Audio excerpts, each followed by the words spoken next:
Greetings, everybody. Welcome back to Wild Boar Cycling. I'm John, and this is Brian. And what are we doing here? We're sitting on the tailgate of your truck. Yeah, we're having a tailgate party. Cheers, everyone. No, while we're sitting on the tailgate of my truck is we're going to be installing today a Yakima heavy-duty bike rack on in the bed. We are going to use this when we take our bikes to Steamboat Springs. And I had one of these on before, but I decided I'm going to upgrade that to something a little bit bigger, heavier duty. A lot of ways to carry your bikes when you're out RVing, and this is the one that seems to work the best for us, Brian. I like the idea that we can get the bikes up out of the bed, so I have all that storage underneath, and we put coolers and generators and mats and all kinds of things under there. So that's why we're doing this on the bed of the truck. Brian's going to talk here in a few minutes about what it is, why we want to do that, and why, if you have a travel trailer, you might want to think really hard about the ones that you're putting on behind. So we'll come back to that in just a second. We're ready for that. Brian, you're an engineer, and there's a lot of chat out there on the internet about why you don't want to be using a folding bicycle rack behind your travel trailer. And there's some specific reasons for that. Brian, you want to discuss that? Yeah, well, I mean, I can think of two reasons why you don't want even just a general trailer hitch bike rack on the back of a travel trailer or an RV. Travel trailers, two reasons. One is that there's no shock absorbers on a travel trailer because you don't ride in it.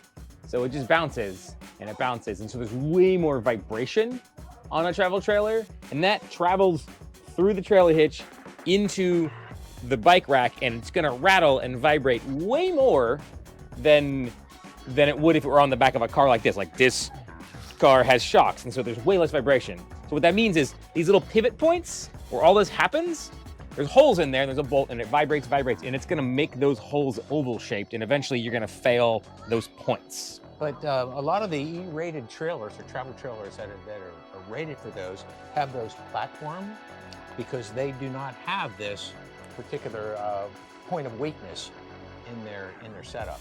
Yeah. So I think that's why when you go out to shop and you want to figure out what the best bike rack is going to be for you, that's going to be something you want to consider. Make sure you look at a flat one, and make sure it's travel trailer rated.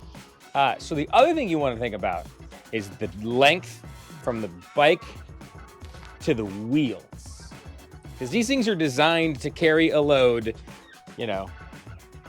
that far from the back, and so it's bouncing. It's designed to carry whatever 100 pounds that's bouncing this far. And if you put this on a travel trailer, that's got like 6 feet from the wheel to the bumper. Now this is bouncing like 3 or 4 times further with the same amount of weight, and that's just more stress, and the hitch, the adapter, the thing's not meant to take that kind of movement, and so you end up gonna fatigue it. So yes, make sure if you're using a hitch mounted bike rack, it's rated for travel trailers and RVs, because you can't just stick any old one on the back of one of those. So I'm going to go ahead and get started now on this installation, and we're just going to kind of let that camera run here while I do this. What's really cool is everything comes in the box. Boy, I tell you, you don't need many tools. Got a couple Allen wrenches. You can bring along a tape measure, and if I can reach that. And of course, a pencil. That's going to be really helpful today too. That's something the guys on the interweb don't tell you about. All right, so let's let this go. First step, we're going to turn one of these over. We're going to use that 4mm Allen wrench and take off the end.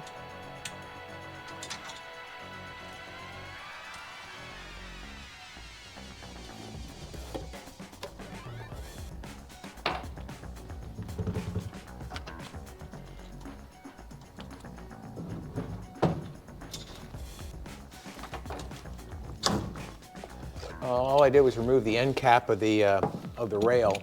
Go take and make sure that the logo for Yakima goes on the outside of your bed rails. Just slides right on the track. I'm going to snug that up a little so it doesn't rattle around quite so much.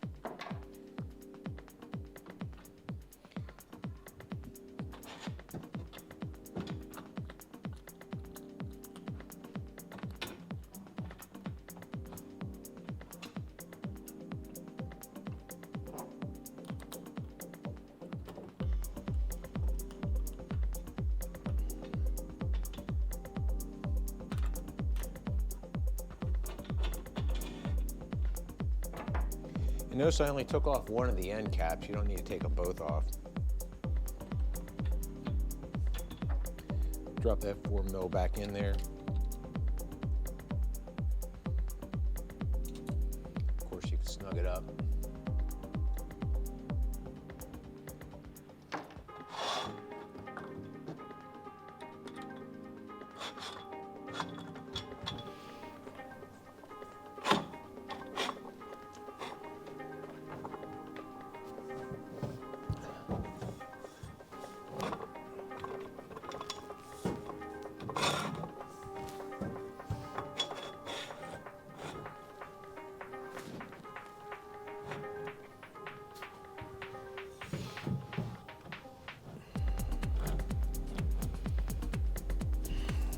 Okay, here's one of the tricks, folks, that I've learned is that you don't want to have these angle pieces so snug up on the bed rail that you can't fool with it.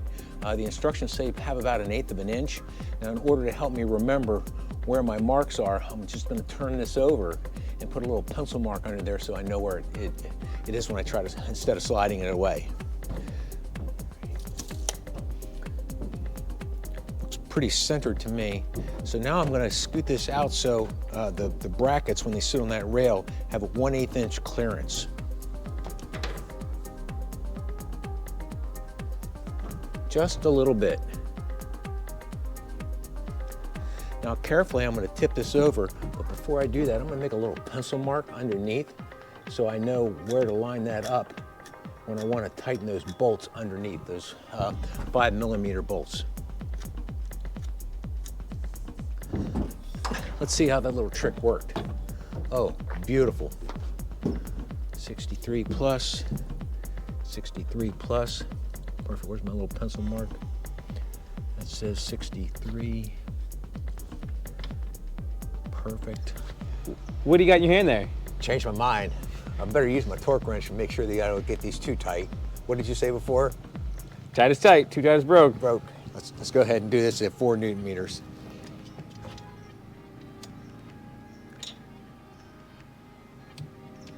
A little bit more than I put on before.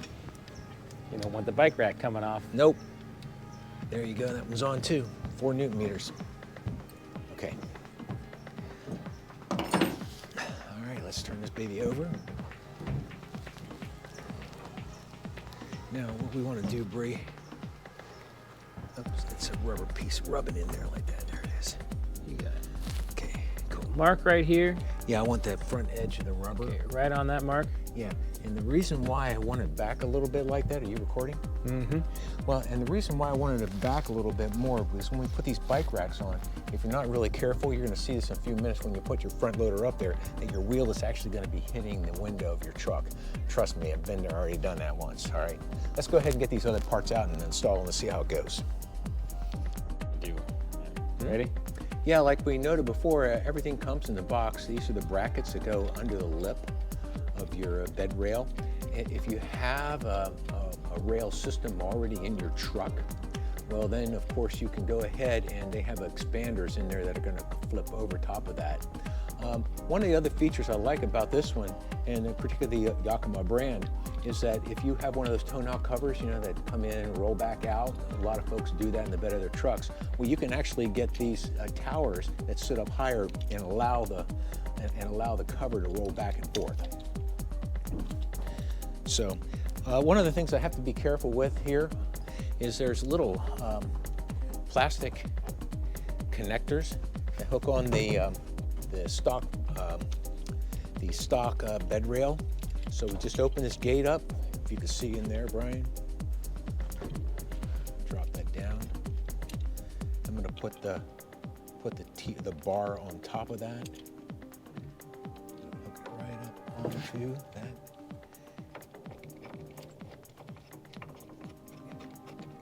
And I'm feeling underneath here to make sure that I'm clear of those. And wow, I'm doing really lucky with that right now. Perfect. And all you do is you're going to make this a little bit snug, and then lower this down, and boom, it snaps right on there. We're going to check the tension here in a minute. Let me put the other side on.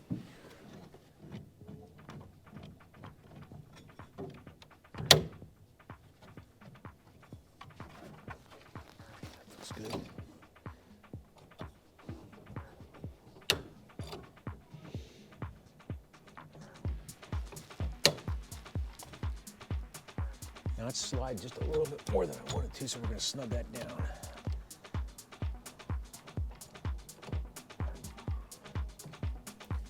Do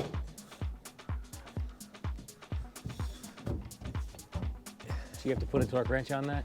No, just going to go thumb tight, and then you lock it down with the bracket, and that's going to stick right there where we want it to be. Cool. A little bit narrower back here, Brian. Curious. So, folks, if you're watching us right now, we used the same measurement that we had with the front. However, one of the cautions, and you'll get this when the guys show you how to install these, is that sometimes truck beds come back and narrow as they go. So we need to make sure we change that a little bit.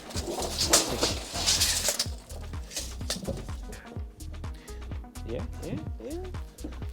Yep, Are you flush on that side? I am.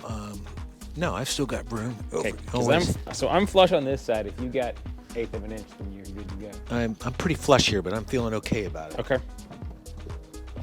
So what I want to do now is measure the distance between the two rails. Make sure we got them level in here. I'm gonna go. That's the center. 42 and 5/8. Great. Now I'm going to flip it over and go ahead and tighten these down using my torque wrench this time.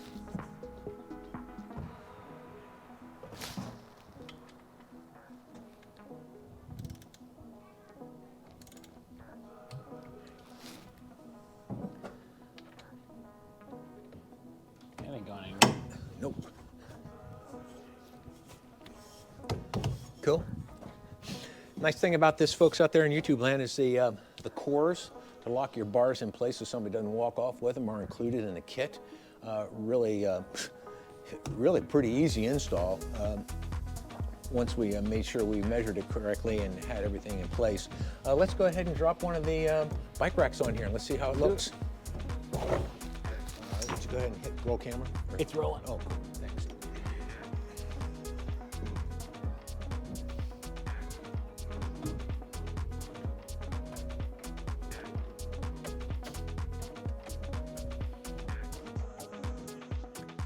Oh, you got it already? Okay, cool.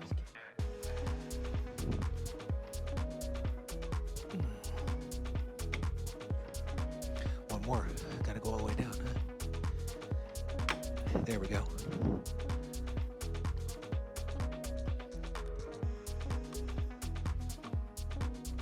Other way. What do you mean? Lefty loosey. Gotta get it down. Almost.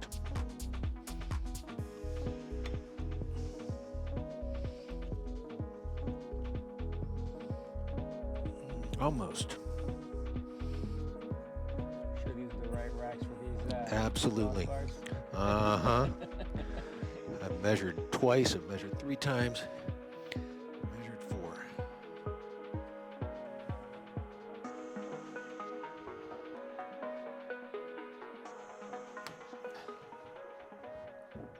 All right, gonna double check our work and pop a bike out here.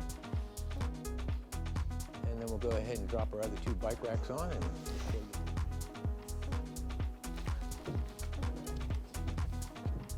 mow easier.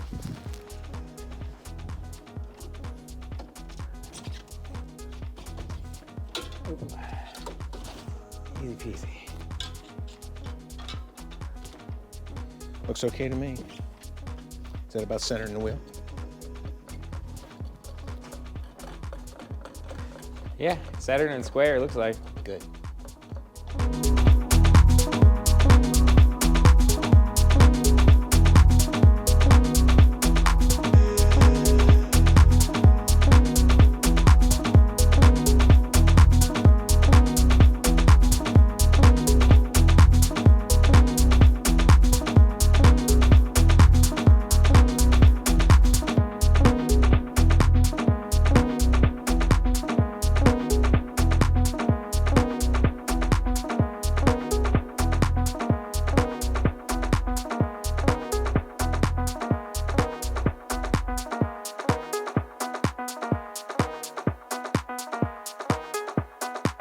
Folks, there you have it.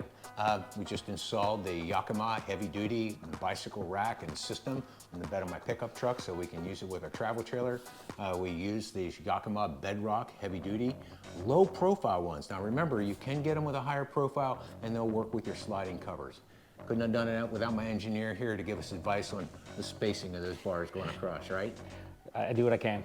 Yeah, and good conversation about if you're going out to look for a bicycle rack for your travel trailer, because everyone wants to take their bike out and go out on the road with their travel trailer, just make sure it's going to work for you.